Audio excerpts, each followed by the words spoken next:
Doug, don't go anywhere. I want to keep you on the screen, and I want to bring on Simeon Schnapper, managing partner at JLS Fund. I want to bring Rob Barrow back from MindMed. Let's get Yaron Conforti on from Novamind, and Dr. Joseph Tucker from, see, there they all are, from Enveric. There everyone is. Time for our first panel of the day, addressing mental health through emerging therapies. Simeon, you are moderating this panel, so I will open the floor up to you, and then you take it away.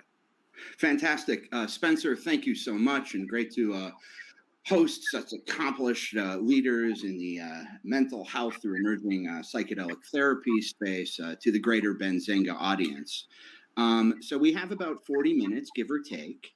We're going to ask each of the participants to introduce themselves, give a 30,000-foot view of their company, short and sweet. Then we'll go into some Q&A and dialogue around some top-level categories we're all have been discussing, and probably leave the last 5 or 10 minutes for any Q&A that comes in from our Benzinga audience. So my name's Simeon. I'm with JLS Fund, and I'm just going to jump right into it. And since Doug, you just presented, your vocal cords are warmed up, and sorry if this feels a little repetitive, but do you mind introducing yourself and giving us the high-level intro of Cybin? Sure, Simeon, thank you for that, and nice to see peers on the screen here. Yes, as I was just presenting, Cybin is working to develop prescription psychedelic therapeutics from the classical psychedelic drugs that we know and have been around for several decades. And we're doing that using medicinal chemistry and drug delivery technologies in order to create optimal treatments that could be used ultimately in the clinic to treat conditions like depression, addiction, and anxiety disorders. And I'll leave it there because I think I just gave the full presentation on the Cybin story. So back to you, Simeon. Excellent. Doug, thank you so much. Just to rapid fire through these, and as I see Rob next on my screen, Rob Barrow from MindMed, do you mind introducing yourself and telling us a little bit about MindMed? Yeah, thanks so much, Simeon. So I'm Rob Barrow, CEO of MindMed.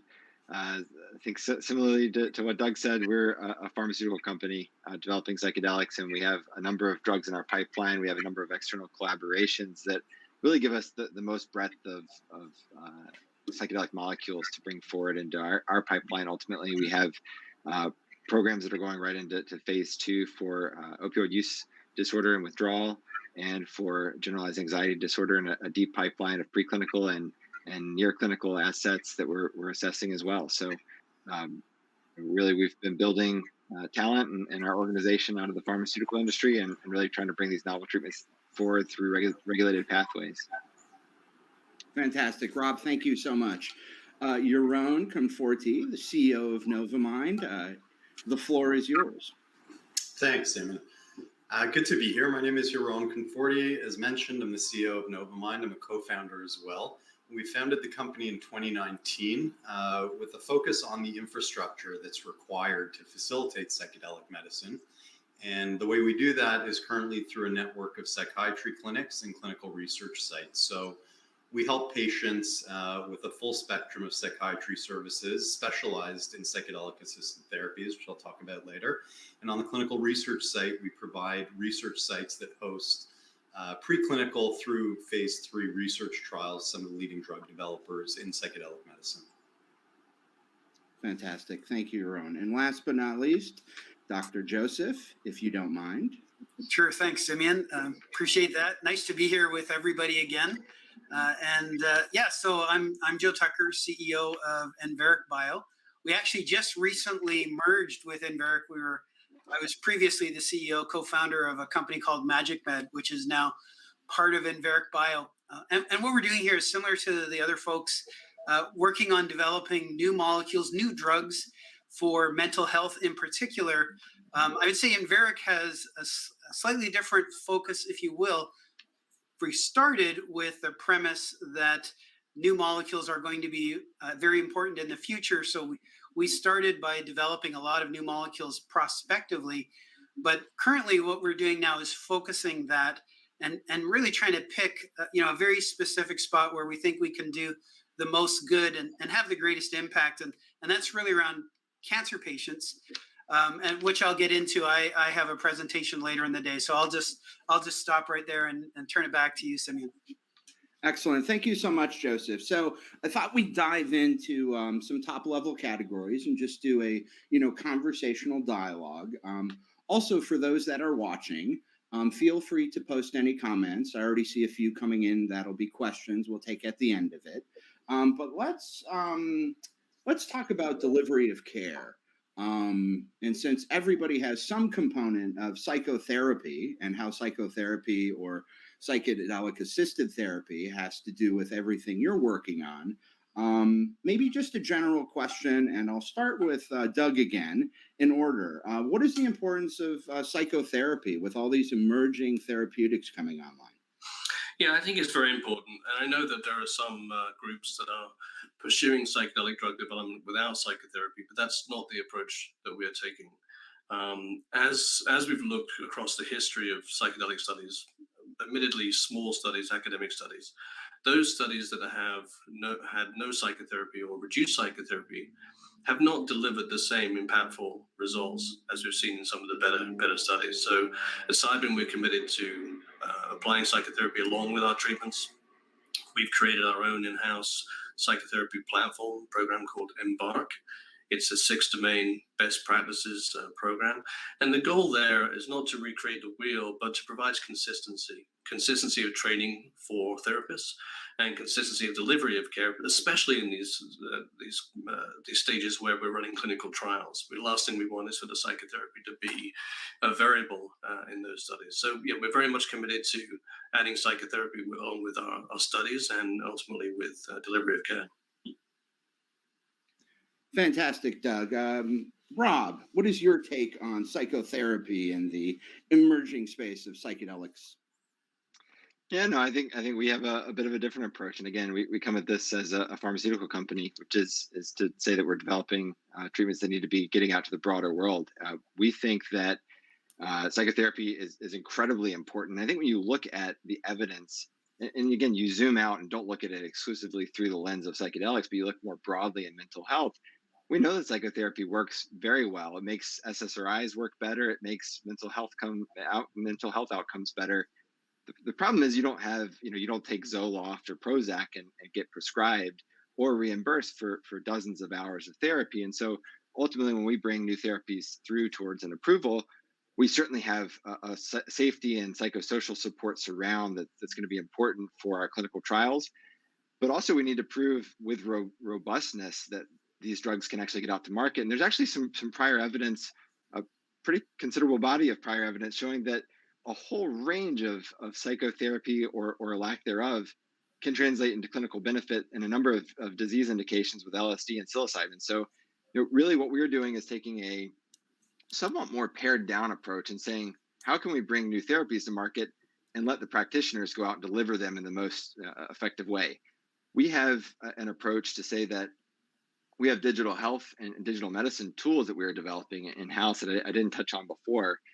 We have an entire team of technologists and a digital medicine program to build out technology to try to facilitate the broader uptake and scalability of these therapies. But ultimately, there isn't a great regulatory precedent or pathway, frankly, for having psychotherapy labeled onto a drug. I welcome any precedent, but I'm not aware of any in as much as the psychedelic industry has been pushing it. And so we want to take standard approaches to drug development that ultimately can get across the finish line and then can be uptaken by the broader medical community and through the delivery of care.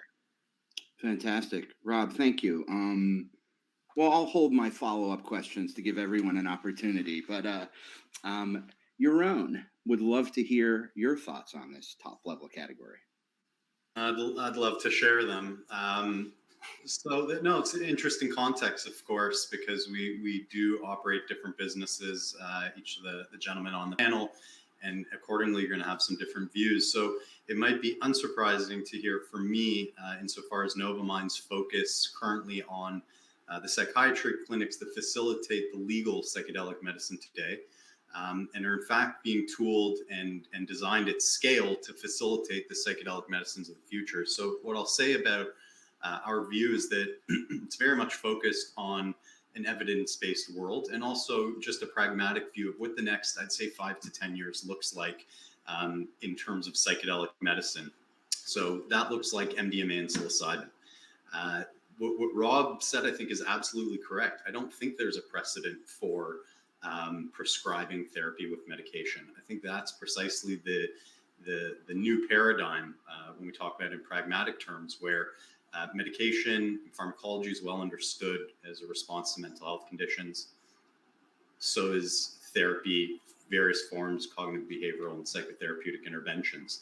Combined, it's absolutely new territory. He's correct, there's no precedent. I believe these molecules are precedent setting insofar as adjusting them to an FDA and policy-driven environment where they can truly scale to a large population base. But with all that said, I think that what we're preparing for is based on an evidence-based world. And the evidence is very, very clear in terms of the data, of course, led by MAPS and following up with people in the private sector like Compass using psilocybin and Usona. The evidence base is there. We know the efficacy when you pair these molecules, this pharmacology, let's say, with the therapy, it works. So we're absolutely, from Novamind's perspective, focused on delivering that. I think people ultimately, outside of our industry's somewhat myopic view, are concerned first and foremost with safety. And I think that the infrastructure that we're preparing, that we're using now, in some cases with ketamine, I can talk about that later, maybe in terms of the parallel experiences and how it provides a stepping stone to future use administration of MDMA and psilocybin. But suffice it to say, we're building that infrastructure with a view that you absolutely have to pair the medication with therapy to get the type of efficacious results that we're seeing in the real world data, some of it in phase 3. Excellent. Thank you, Yaron. I'll come back to this later, but watching, how each of these companies, and again, a lot of this audience are retail investors, so they're looking for those signals of who to invest in and where and who's playing the smart moves, not only today, but a decade from now. I want to come back to, some of the partnerships. Obviously, congrats on, the Cedar side and how you're working that model, and on the Doug side, everything that we learned in the last presentation around Greenbrook and TMS. But I would be a horrible moderator if I did not let Joseph chime in on his thoughts on psychotherapy. Thanks, Simeon. And, it's funny because I was listening to my colleagues here and, agreeing with all of them. I think that everybody's right. From our point of view, near term, really what's going on is, in my opinion, it's psychotherapy that's being enabled, assisted, does a better job with the psychedelics being used as well. But I mean, psychotherapy is largely the active agent here, right? In the current paradigm that we're talking about. So in the near term, MDMA, psilocybin, that's where it's going to be for the next few years.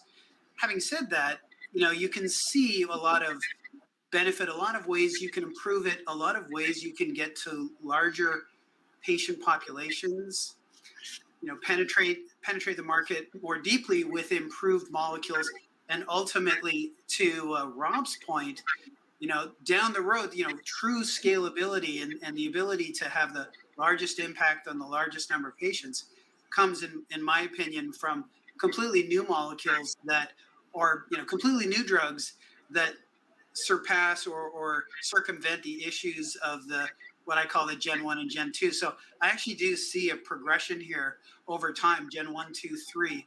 And, all of us are basically picking a place, I would say, within that, and at Enveric, we see all of them. So we absolutely support the classics. We support and are interested in Gen 2s. And, we've made a big stand in what I call the Gen 3s as well. So I think everybody's right.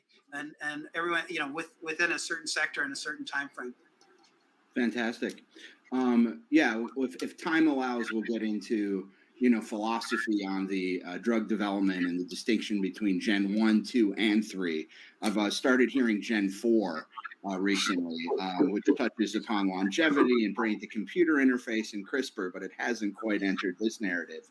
Well, let's spend another minute just on, kind of this top-level category under delivery of care. and talk about, the challenges. There's this, this tension between long-lasting treatments and in and out, and that changes sometimes policy, that changes balance sheets.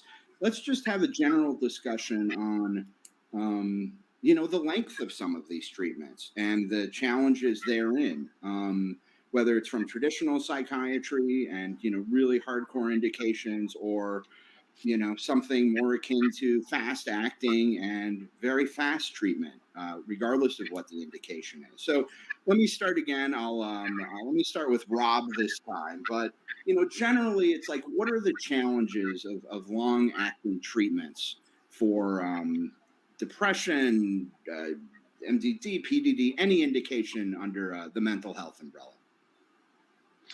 Yeah, it's a great question, and ultimately it's one. It's a burden we're all going to have to get through and overcome to get these out to the broader medical community and population.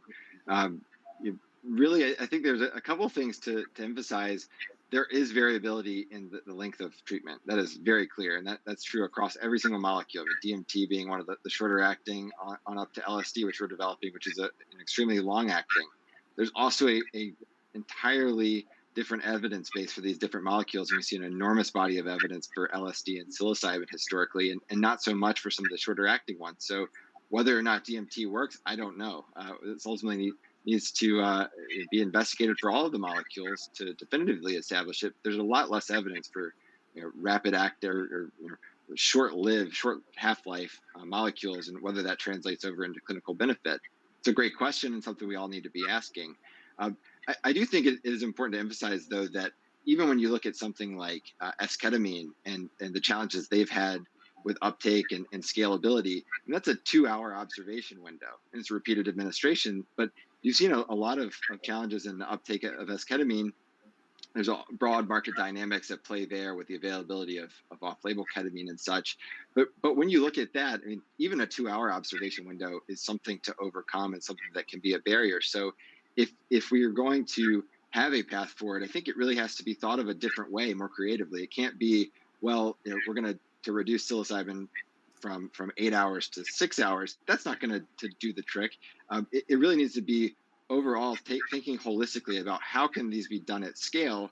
And our vision, our view of how this evolves is that you really have to remove to the greatest extent possible the overly labor intensive aspects of this, right? So that psychotherapy, for those who can afford it, absolutely, it's a great thing. I mean, I think you look at those of us on this phone, we could probably go out and afford to have a psychotherapist sit there for 8 hours.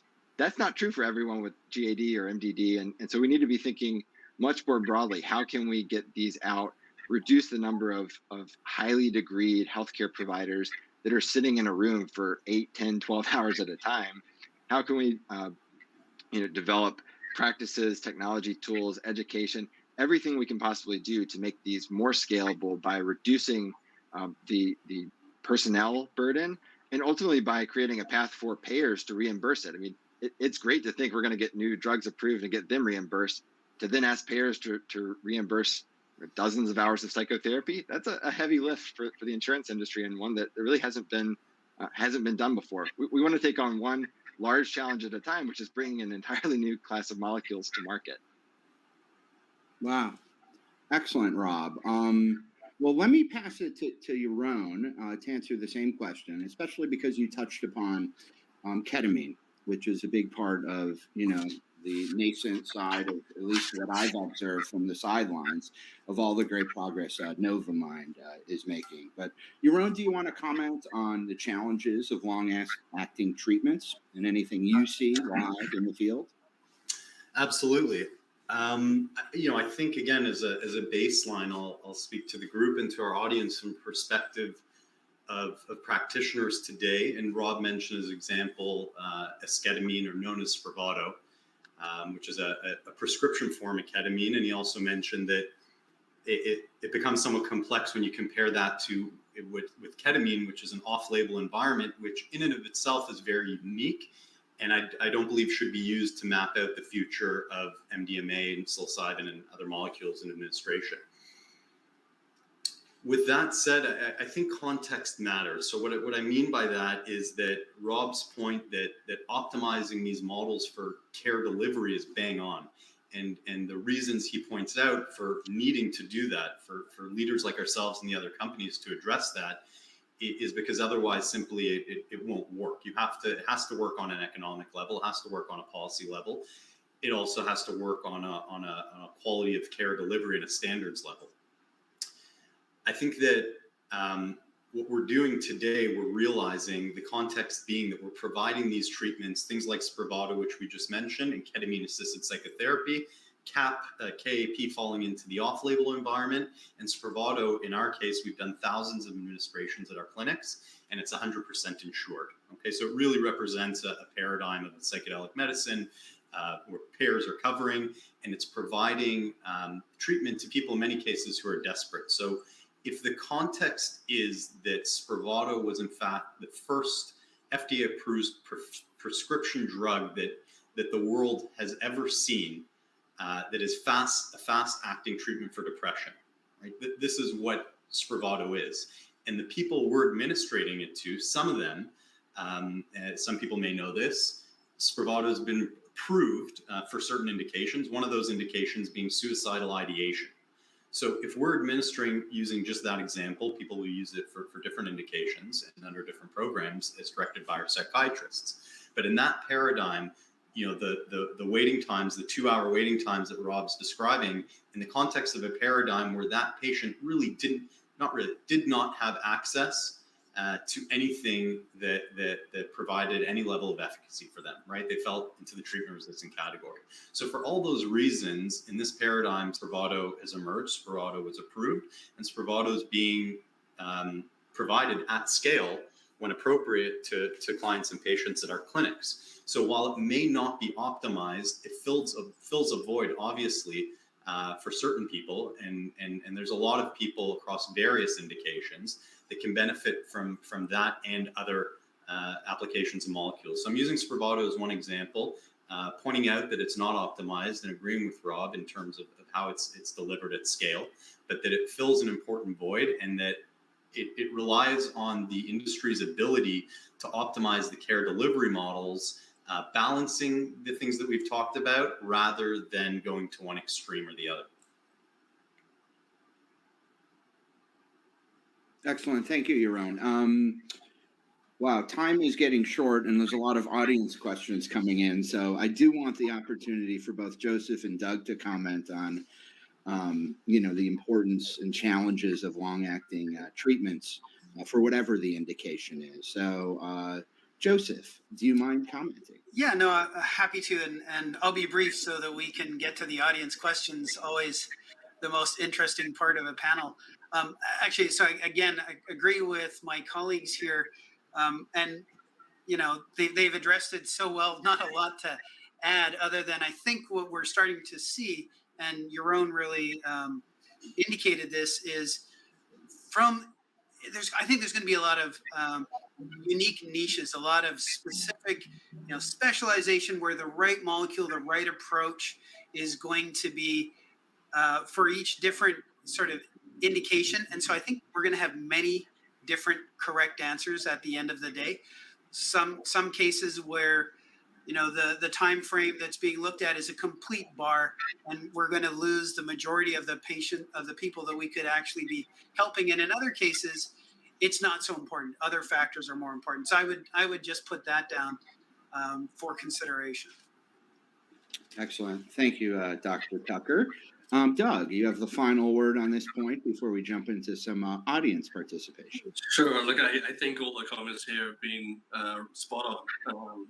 When we speak to our clinical partners, those that operate private depression clinics or addiction clinics, they struggle to see how a full day session for a patient works in their business model, right? And yet when we talk to other payer provider sort of combined models in the US, they're still very excited about these molecules. That the concept of having highly durable effects, and even with psychotherapy, and the concept of remove and avoiding some of the comorbidities that come with depression and addiction because of those durable effects, they're excited. So there's a balance to be found, and we don't know yet. We don't know yet what that balance. We don't know what the optimal duration is. We don't know whether 20 minutes is okay, or do you need 3 hours or 6 hours? We don't know. So we've got a lot of work to do, I think, and that's part of the stages that we're all getting to now, is figuring out what really happens when you put these drugs into the clinic. But I will say, I think that there are things that we can do to be creative. Definitely some digital tools that are being created that can assist with therapy or with ongoing tracking of patients, or with integration to help reduce some of that infrastructure burden. And then maybe other approaches, like we're developing a treatment for alcohol use disorder. Well, many of those patients are used to group therapy. They're used to 12-step programs. So is there a role for group therapy in some of these indications? Maybe not all, but maybe some. So I think the jury is still out here. It's going to be driven somewhat by economics, particularly, I think, in the US, the way that payers are very aggressive here. But also by the science. And we may aim for a 1-hour session. It may not work, or it may be just fine, or it may be that you reduce the durability of effect from months to weeks, and maybe that's okay if patients can get in and get treated. And so I think the jury's still out on this, but if we're taking feedback from our clinical partners, they're telling us what they want. We're listening to payers, what they want. And at the end of the day, you have to design these treatments for the patient, absolutely, but also for providers and for payers. You've got 3 audiences to keep happy. Well said. Before we jump into audience questions, and there are several, just looking at the time, we have a little over 10 minutes. I do want to bring up one question that's been plaguing me. And it's a comment that somebody made, I think, about 6 months ago on the digital tools. And the comment, and I'm not going to get it verbatim, but it was something about the training of psychotherapists, and that great bottleneck and the need for that, regardless of what the new protocol will be around whatever the new molecule is, around whatever the indication is. But it was a statement around the digital side of it, which was the PTSD incurred from the AI psychotherapist will require even more humans to do psychotherapy on someone who's been taken through the AI psychotherapy and has PTSD from that.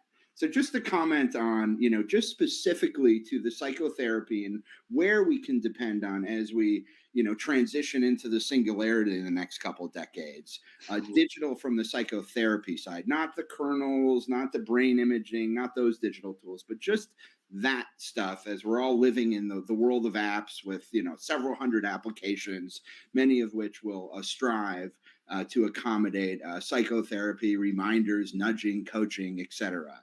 What are some thoughts on that statement that's been out there in the last 6 months? And I'll direct that to anyone who wants to jump in, and it could be all of you or one of you. Then we'll wrap up with the really fun questions coming from the audience.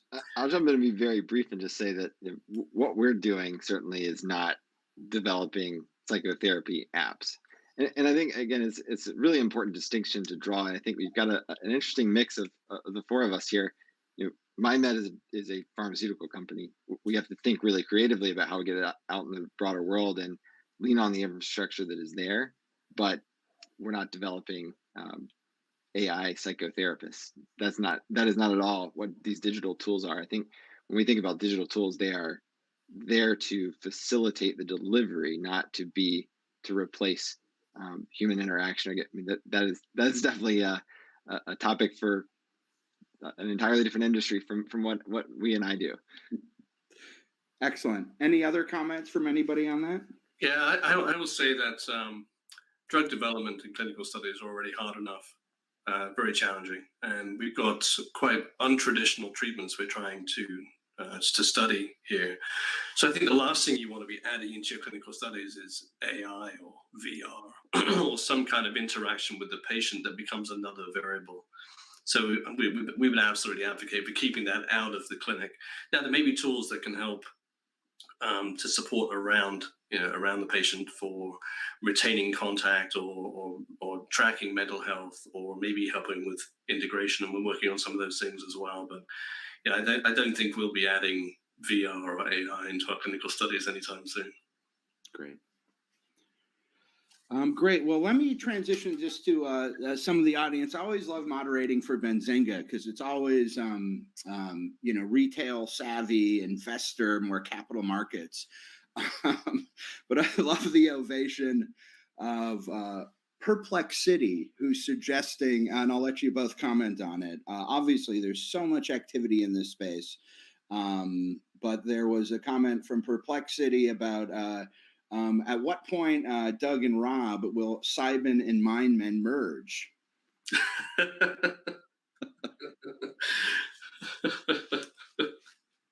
And maybe I'll keep that answer. We can't answer that either, but so Simeon, we can't answer that even if there was an answer to it.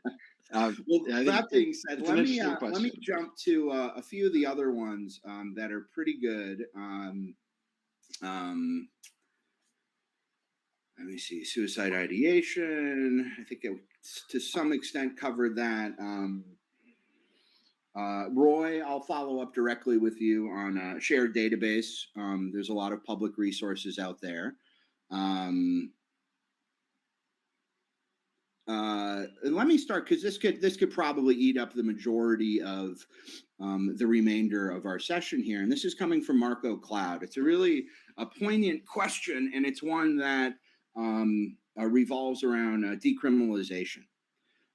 So right now we have 4 leaders that are very much on the same narrative I witnessed a couple years ago, which was, i.e., how will this get out? How will this be mainstreamed? And I really thought the fastest, most effective way will be the medicalization, full clinical trials, full FDA approval, getting all the data. But as I talked to legislators, as I was in Michigan last week, I talked to legislators in Maine. Obviously, we're all aware of what's going on in Oregon, which seems to be the leading narrative around Measure 109. Maybe we can wrap this up just with an open mind about how both tracks might be a possibility of bringing these therapeutics to the greater population. But what are your thoughts on, the current status and progress of everything in the 8 distinct areas that are focused on decriminalization? And how does that impact any of your models, your perspectives, and your philosophies on how you continue to scale your entities? Maybe start with Rob, since you're at the top of my screen. All right. Yeah, I mean, I think philosophically, each of us can have our personal opinions about criminalization of a number of things, and it kind of ventures into personal politics. I mean, in terms of what we're doing in the path forward, I think there's 2 really key things to highlight about taking a legalization approach that are problematic in the long term. One is that it can take very long. While it might seem fast, I mean, if you look at legalization of medicinal cannabis, I believe California started this wave in 1996, and it's 25 years later, and we still don't have federal uptake, and there's still a whole shadow financial. I mean, there's a lot of complexity historically that had to evolve in order to get any sort of uptake, and it was a state-by-state process, and still there are some states where that's not the case. So, when we think about scale and we think about helping patients, that's an entirely different ballgame. And I think the second is that you think about longevity. I mean, personally, if I believe, which I do, in the potential of this drug class and these novel therapies, you don't want to leave it up to the political winds. You don't want, today it may be favorable, 5 years it may be favorable, in 20 years it may not. And when you think about how do you ensure patients have access for the long term, and you're actually bringing in an entirely new class of drug to treat patients who have serious psychiatric and other indications, the way to do that is to get therapies through an approval process. I guess the last thing I'll say is that Schedule 1 of the Controlled Substances Act just states that drugs have no recognized medical use. We can disprove that. I mean, that's what we're setting out to do, is to disprove that, and ultimately, through that process, through convincing FDA of the safety and effectiveness, having the therapies that we're developing scheduled differently. And ultimately, when there is a recognized medical use, that's true for eternity. That doesn't mean that the political climate can't change and that there couldn't be an entirely major overhaul that after rescheduling prohibits them again. But that's a bigger lift than this route. We see a more efficient, more well-established, and a process with greater longevity if we go through a drug development medical paradigm. Well said, Rob. Doug, Joseph, or Yaron, since we only have a few minutes, definitely want to hear your responses as well before we wrap up. So, Doug, I'll jump in happily, Simeon, because yeah, sure, there's a direct connection to how we're building our business in real time. So that is we look at the policy moves, and the expectation is that policy moves very slowly, is going to take a long time. We are operating, because we come at this from a psychiatry perspective, in terms of facilitating experiences, we adhere to the highest standards of quality and care. So all of our clinics are currently based in the United States, which obviously means we're limited in the molecules that we can provide our patients access to and experiences with. And the psychedelic side, that's ketamine and Spravato. So to use an example, one of the new clinics we're opening up in Utah, still in Park City, in fact, is going to have a retreat setting that lets us, take our clinical capabilities in a set and setting that's a different environment, and do that again legally in the United States at the present day using ketamine. Going forward, when we look at priority states, and we are in the midst of an expansion that we're planning across the states, in many different states to start, when we prioritize those states, places like Oregon, because of 109, become a big priority.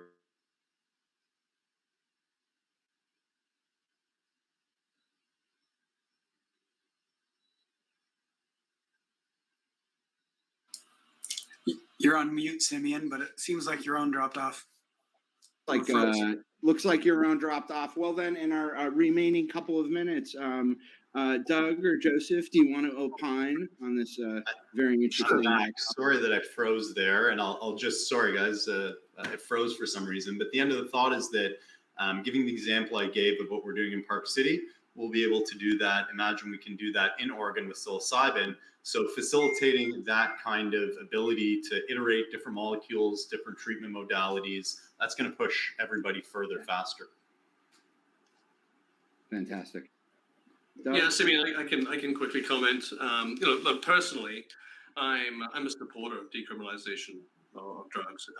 Clearly, the war on drugs hasn't worked, and clearly it's had an asymmetrical impact on populations of color. We've seen in the US, we have 5% of the world population and 25% of the world's prisoners, largely from non-violent drug crime. And it's just time we stop putting people behind bars for possessing small amounts of these drugs. I see that as a criminal justice issue. I don't necessarily see it really being attached to what we're talking about today. I mean, it has a connection in that it's a measure of sentiment, I think, and positive support for an openness to these kinds of drugs. When I think about psilocybin, and most of the discussions here about psilocybin being decriminalized, practically, I think it's very difficult. And I know that Oregon's looking at this, and other places are looking at this, but when you look at the interspecies variability of how much the content uniformity of fungi containing psilocybin, it varies enormously. When you just look at interpatient variability of how people metabolize psilocybin into psilocin, and we've seen this in many drugs that have liver metabolism, there's a very significant amount of variability. So you run into all kinds of safety and consistency challenges potentially if it becomes a free for all. You go and these treatments aren't highly regulated and supervised at the moment. So I think it's a difficult pathway, and I can understand that the level of interest there is in that path. But I still believe that the greatest level of access, reimbursability, consistency, safety comes from the pharmaceutical group at this time. Excellent. Thank you. That's a very strong opinion, and bonus points for using the word interspecies in this panel.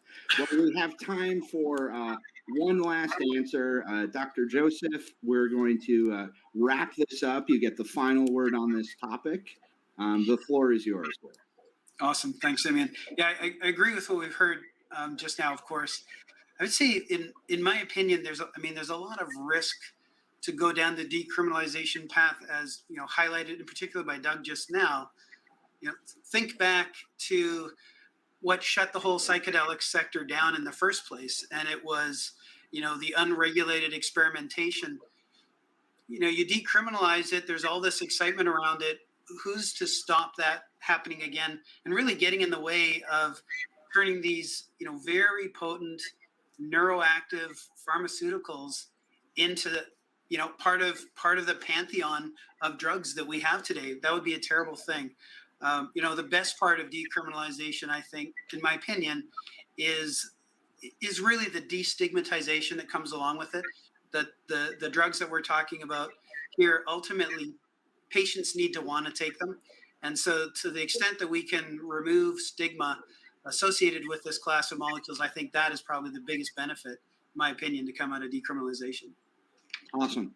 Thank you, Joseph. And to the entire panel, Doug with Cybin, Yaron with Novamind, Rob with MindMed, and Joseph with Enveric. Thank you all, and thank you, Benzinga, for letting us have this forum. I wish you all a great rest of the fleeting week, and see you soon. Thank you, guys.